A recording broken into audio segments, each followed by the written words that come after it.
Assalamualaikum warahmatullahi wabarakatuh. Alhamdulillahi rabbil alamin, al-malikil haqqil mubin, alladhi habana bil iman wal yaqin, wa qala lin nabiyyi wa ma arsalnaka illa rahmatan lil alamin.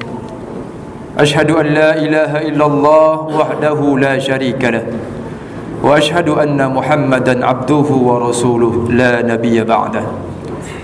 Allahumma salli wa sallim wa barik wa karrim wa azim wa an'im wa turahim wa tuhannin ala habibina wa syafi'ina wa qudwatina wa ustazina wa qurrati a'yunina sayyidina wa maulana Muhammadin wa ala alihi wa ashabihi wa man tabi'ahum bi ihsanin ila yaumiddin. Amma ba'd. Ayyuhal hadirun, usikum wa iyaya bi taqwallah, faqad fazal muttaqun. Saudara kaum muslimin, jamaah salat Jumat Masjid Jami' Al-Mubarak yang insyaallah senantiasa dirahmati dan dimuliakan oleh Allah Subhanahu wa taala. Amin. Ya Allah ya rabbal alamin. Alhamdulillah, di hari Jumat penuh berkah ini di Masjid Al-Mubarak, masjid yang diberkati, kita sama ada melaksanakan solat Jumat berjamaah. Sebagaimana tadi Al-Fakir sampaikan, pesan untuk kita semuanya saling meningkatkan keimanan dan ketakwaan diri kita kepada Allah. Karena hanya dengan iman dan takwa insyaallah kita akan selamat baik di dunia dan di akhirat. Dan pesan ketakwaan ini memang tidak mesti dengan kalimat takwa, karena ajaran yang disampaikan atau materi khutbah yang disampaikan dalam khutbah Jumat juga adalah merupakan bagian dari ketakwaan dan peningkatan ketakwaan. Saudara kaum muslimin rahimakumullah, di kesempatan ini Anal Fakir ingin menyampaikan manfaat dan pandangan para ulama tentang zikir secara jahar atau secara keras. Sengaja Anal Fakir kita mengelaborasi kembali, mengingat kembali, mengulang kembali apa yang telah kita pahami. Sekedar mengawali zikir jahar ini, seorang pakar psikologi, doktor psikologi dari Belanda yang bernama Van der Hoeven melakukan penelitian selama 3 tahun dengan pasien sekitar 3.000 pasien. Selama 3 tahun lebih dilakukan penelitian, dan dia menerapkan pengobatan dengan cara setiap pasiennya menzikirkan lafaz zikir milik umat Islam. Padahal beliau beragama Kristiani di Belanda. Dalam penemuannya itu, hampir 98% pasien yang diterapkan bagi yang memiliki penyakit liver, gangguan hati, depresi, tekanan hidup dan semisalnya mengalami kesembuhan. Dan ini dimuat dalam harian Al-Watan Saudi Arabia di sekitar tahun 2003. Dia mengatakan dalam pemberitaan ini bahwa kalimat Allah pada huruf alifnya ternyata secara eksakta dan medis memiliki manfaat melancarkan arus peredaran pernapasan, huruf alifnya di hidung dan tenggorokan.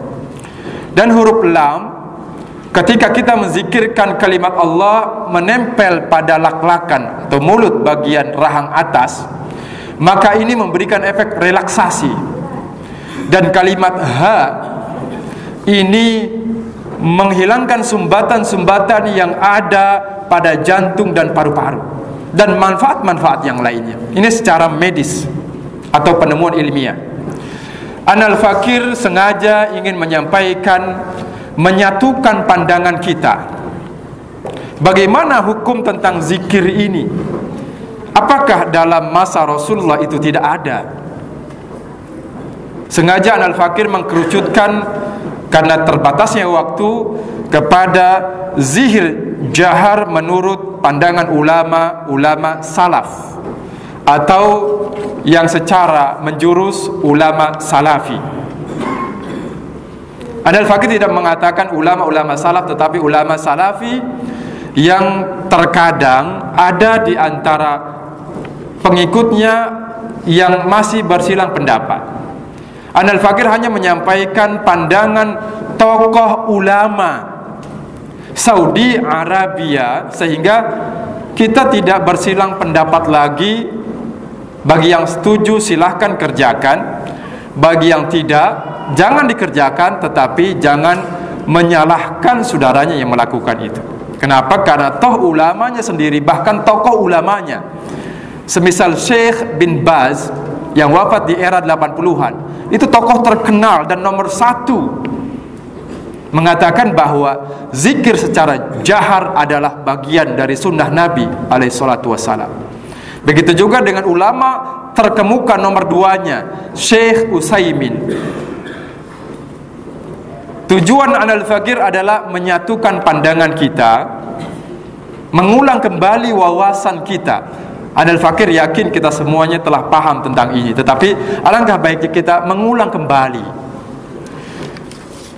Terdapat dalam kitab Syekh bin Baz, dalam kitab beliau yang terkenal Majmu' Fatawa Syekh bin Baz, pada jilid ke-11 halaman 206 disebutkan seperti ini, ketika beliau ditanya tentang hukum zikir secara jahar. Sengaja Al-Fakir sebutkan teks Arabnya dan kita terjemahkan. Bismillahirrahmanirrahim. Sabata fi sahihaini an Ibn Abbas radhiyallahu anhuma anna raf'a sauti bi dzikri hina yansarifu an-nasu min as-salati al-maktubah kana ala ahdi Rasulillah sallallahu alaihi wa alihi wasallam. Telah sabit, telah tetap, telah sahih dalam 2 kitab sahih Bukhari dan Muslim dari Ibnu Abbas, sahabat Nabi, semoga Allah meridhoi Ibnu Abbas dan orang tuanya, bahwa raf'a sauti, mengeraskan saut, mengeraskan suara, bizikri, dengan zikir, hina yansarifun nas, ketika orang-orang telah selesai, minas solati, daripada solat al-maktubah, solat fardu, kana ala ahdi Rasulillah, itu telah biasa terjadi di masa Rasulullah alaihi salatu wassalam. Qala Ibnu Abbas, sahabat Ibnu Abbas berkata, kata bin Baz, kuntu a'lamu idza insarafu bidzalika idza sami'tuhu. Aku tahu kalau Nabi telah selesai salat bersama para sahabatnya itu idza insarafu bidzalika idza sami'tu, jika aku mendengar suara takbir. Sebenarnya redaksi hadis ini cukup panjang. Kuntu a'lamu inqida'a salatin Nabi sallallahu alaihi wasallam bitakbir. Ada yang redaksi ini, diriwayatkan juga Imam Bukhari dan Muslim. Aku tahu kalau salatnya Nabi sallallahu alaihi wasallam telah selesai dengan suara nyaring takbir yang ditakbirkan, dibunyikan oleh Rasulullah dan para sahabatnya.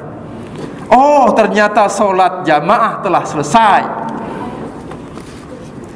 Fahadal hadis as-sahih wa ma jaa fi ma'na, hadis yang sahih ini dan hadis-hadis lain yang sejalan maknanya, min hadis Ibni Az-Zubair, dari hadis riwayat Ibnu Zubair wal Mughirah. Jadi hadisnya bukan hanya Ibnu Abbas, Mughirah, Zubair dan yang lainnya, bin Syu'bah radhiyallahu anhuma wa ghairihima kullaha tadullu ala syar'iyyati raf'is saut. Semuanya yang menunjukkan disyariatkannya mengeraskan suara bizikri, dalam zikir.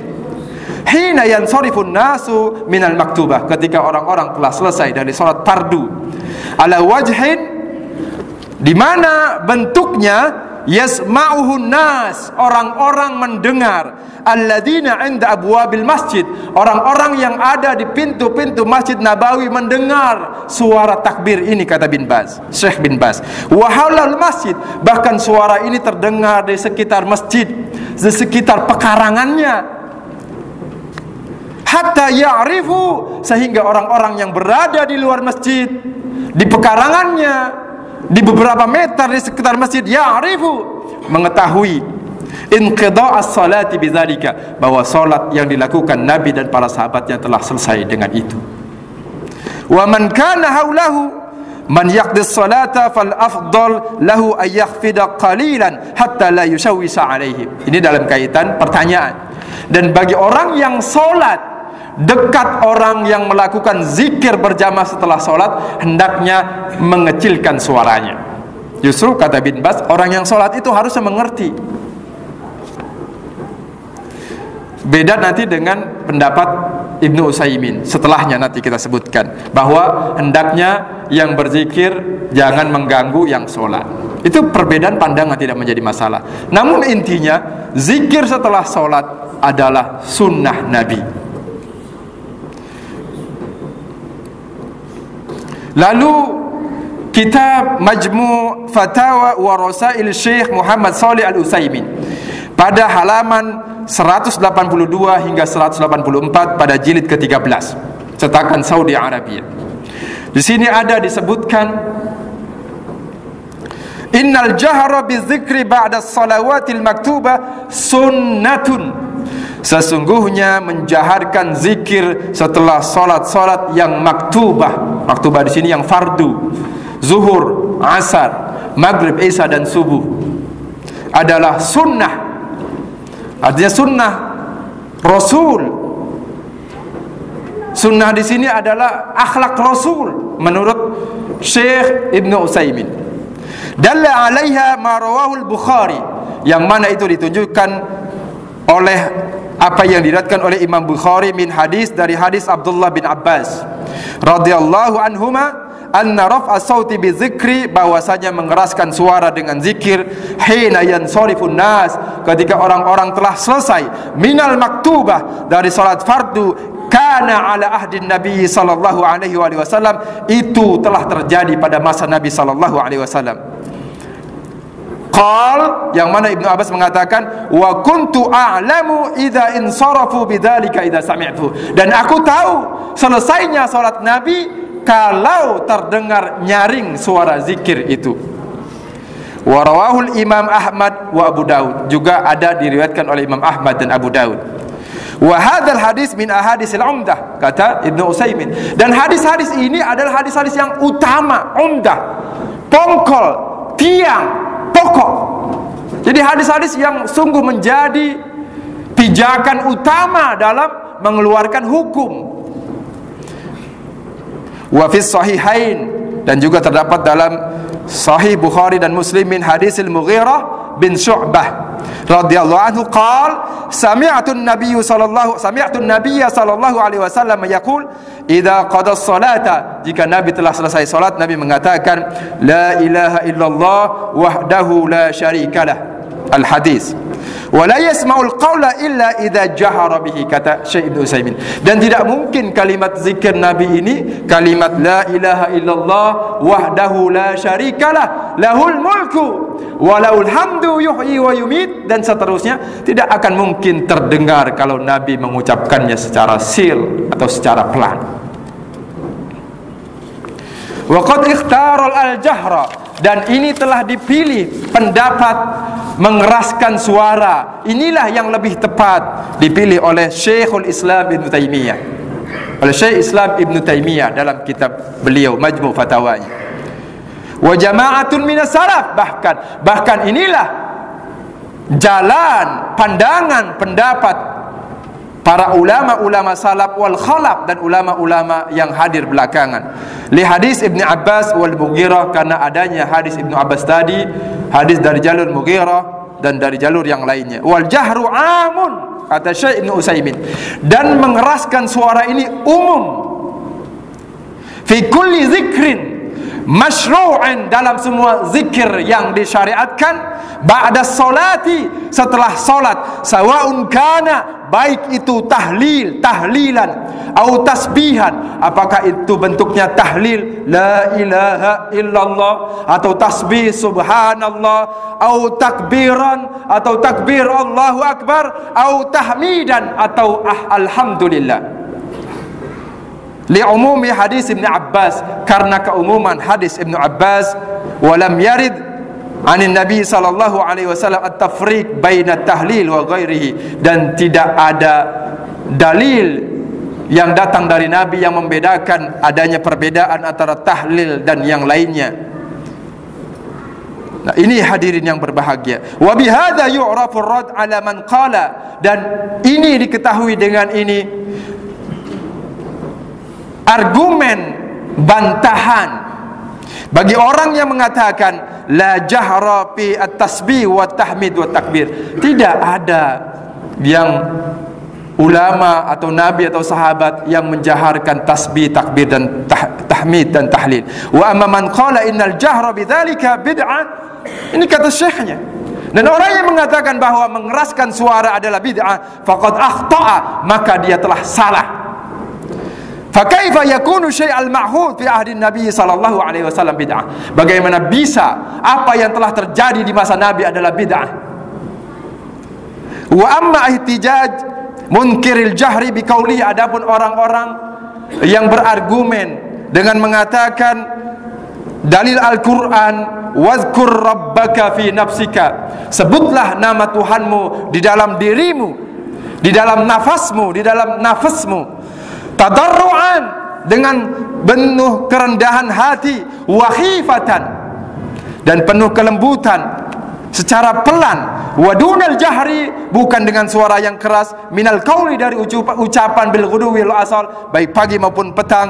Panaqul, maka kami katakan innal ladzi amara ay yazkura rabbahu fi nafsi tadarruan wa khifatan, sesungguhnya sosok orang yang memerintahkan zikir secara pelan, dialah orang yang sama yang memerintahkan zikir secara keras dan mempraktekkan dan mencontohkan zikir secara keras. Dalam kalimat Ibnu Utsaimin, cukup panjang kalimat-kalimat yang beliau sampaikan. Artinya, Al-Fakir hanya ingin menggarisbawahi, marilah kita samakan persepsi kita, kita maklumi, kita pahami saudara-saudara kita yang ingin berzikir secara keras, karena memang Nabi mencontohkan itu. Dan bagi saudara kita yang ingin berzikir secara pelan, juga Nabi mempersilahkan. Artinya zikir secara jahar adalah bagian dari sunnah, zikir secara pelan juga bagian dari sunnah. Dua-duanya bisa dilakukan. Ayat yang tadi Al-Fakir sebutkan dalam kitab-kitab tafsir, setelah Al-Fakir mencarinya dalam kitab, dalam Maktabah Syamilah, ternyata kenapa Nabi mengatakan seperti ini, turun ayat ini? Karena ketika setelah perang Khaybar, di lembah Khaybar, ada di antara para sahabat yang dalam bertakbir dan bertasbih dan bertahmid seakan Allah tidak mendengar, dengan begitu tingginya, dengan begitu egonya, sehingga Nabi menegurnya bahwa Allah Maha mendengar. Allah bukan yang tuli dan buta serta tidak mendengar. Demikian kurang lebihnya, mohon maaf, dan mudah-mudahan ada manfaatnya. Barakallahu li wa lakum fil Qur'anil Karim, wa nafa'ani wa iyyakum bima fihi minal ayati wa dzikril hakim, wa taqabbala minni wa minkum tilawatahu innahu was-samiul alim. Aqulu qawli hadza wa astaghfirullah li wa lakum wa lisairil muslimina wal muslimat wal mu'minina wal mu'minat innahu huwal ghafurur rahim.